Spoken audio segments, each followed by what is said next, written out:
Hey everyone, so I'm back again with another video. This time around I have part 3 of my updated NES collection series. In this video I'm going to be looking at my games in alphabetical order, from the letter G through to the letter R. So let's just get right to it.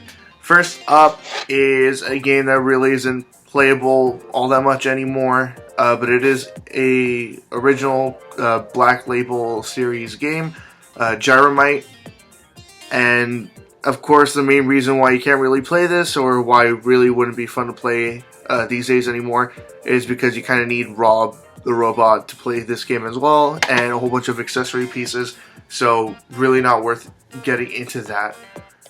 Next up is Home Alone. Now, I really end up mixing up this Home Alone game with the other one on the Super Nintendo. I forget which one is which, but at the end of the day, I think it's just a platformer in both instances. Next is Hydlide. At least that's how I pronounce it. I don't know if it's actually pronounced differently. That's it right there. And most people have said that it's just like a Legend of Zelda ripoff, a clone of the original Legend of Zelda. But this game actually came out before Legend of Zelda, which is kind of weird then if people are making claims like that. But at the end of the day, it's kind of a generic Zelda clone.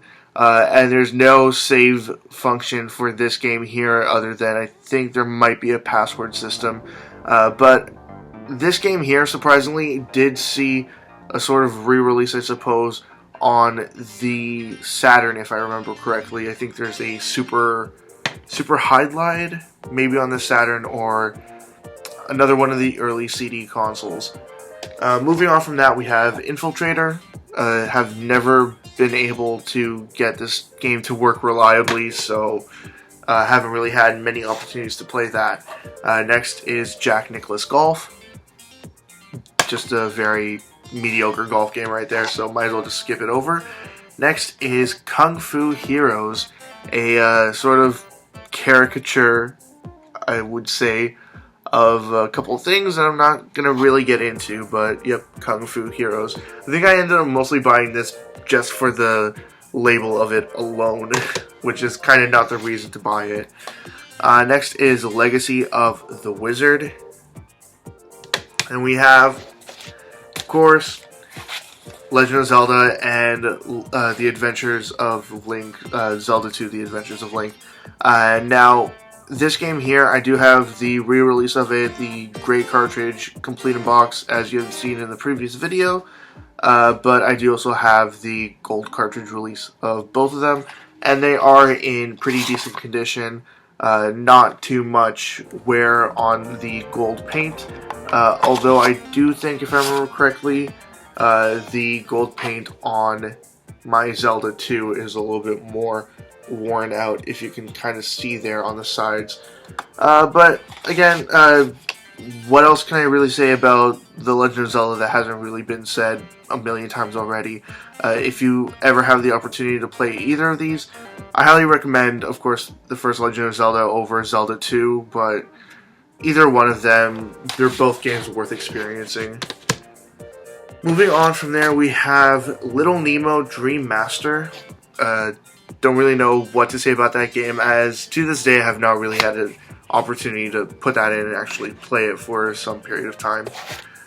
Moving on from there, we have Metroid, another one of the original releases.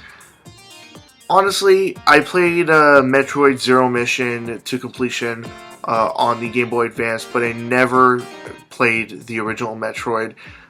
In fact, this copy here, I only just recently got it, so all that I know is that it works when you plug it in, so that's good enough for me.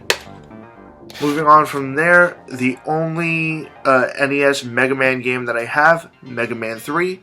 Not like the best Mega Man, definitely a step up from the first Mega Man, but it's just fine. It's a pretty mid-level Mega Man sort of game.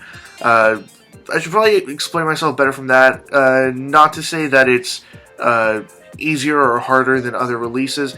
It's just sort of middle ground Mega Man. There have been better games, there have been worse games.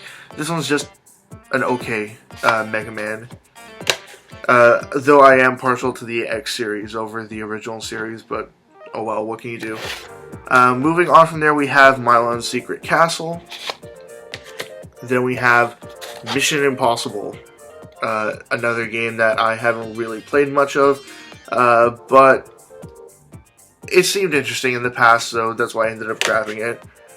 Then we have Mystery Quest, another game that I got specifically just because the label looked amazing on there, and I'm like, I absolutely have to have this, just for the appearance of it alone. Moving on from there, we have Tag Team Match Muscle, and I got this because obviously Ultimate Muscle.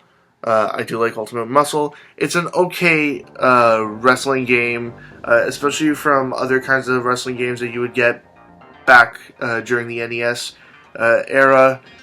It's nothing spectacular, but it's still pretty fun that it's even vaguely associated with Ultimate Muscle.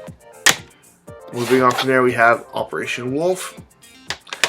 And we have an NES and 80s overall classic. Sorry if I kind of smacked my lips there. In the game of Paperboy, right there. Paperboy, definitely a game that I haven't played as much on the NES, but I have had my fair share of experience with this game. And honestly, at moments, I get so mad that I end up missing the mailbox. It just aggravates me to no end. It should be simple enough, yet somehow I still managed to miss it. Moving on from there, we have a very weird wavy label on this one here. It's Pinbot, just a very weird, very weird pinball game, but nonetheless, it's pretty much just pinball. Moving on from there, we have Platoon. Then we have another Black Label release, Pro Wrestling. Of course, this is pretty much leaps and bounds better than the Ultimate Muscle Wrestling game, but at the end of the day, it's still just wrestling on a very old format, so not much you can do with it there, at least. Next game that I have not even bothered to take the sticker off of yet, and I've had it for some time, another original release, Rad Racer, and very happy to add that to my collection as well. And then we have two Tengen games, or Tengen, I always forget which way it's pronounced, both of these baseball. First we have RBI Baseball and RBI Baseball 2. Some okay baseball games, but there's definitely tons and tons of baseball games on the NES. And that's where I'm going to leave off this video. As always, leave comments in the comment section below. Anything you'd like to say, comments, questions, suggestions, ideas, anything at all, and I will get back to you as soon as I possibly can. Check out my Facebook, Twitter, and website. They're all linked in the description below, and also linked in the description below is a link to my 500 subscribers contest.